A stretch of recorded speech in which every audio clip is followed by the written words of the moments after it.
মই ৰকিবুল হুছেইনে লোকসভাৰ সদস্য নিৰ্বাচিত হোৱাত আল্লাহৰ নামত শপত খাই কওঁ যে বিধিৰ দ্বাৰা স্থাপন কৰা ভাৰতৰ সংবিধানৰ প্ৰতি মই প্ৰকৃত বিশ্বাস আৰু নিষ্ঠা পোষণ কৰিম।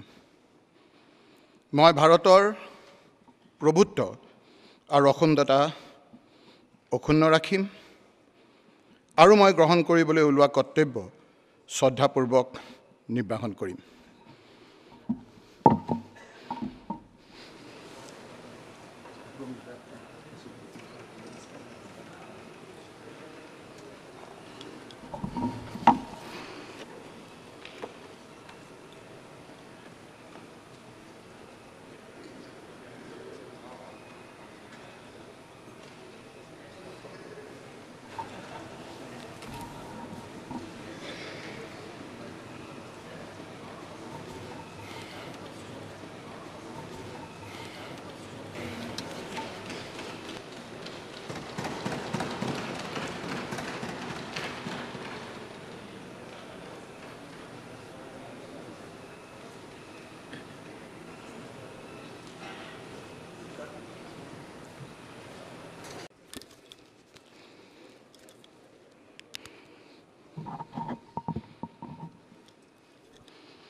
মই ৰকিবুল হুছেইনে লোকসভাৰ সদস্য নিৰ্বাচিত হোৱাত আল্লাহৰ নামত শপত খাই কওঁ যে বিধিৰ দ্বাৰা স্থাপন কৰা ভাৰতৰ সংবিধানৰ প্ৰতি মই প্ৰকৃত বিশ্বাস আৰু নিষ্ঠা পোষণ কৰিম।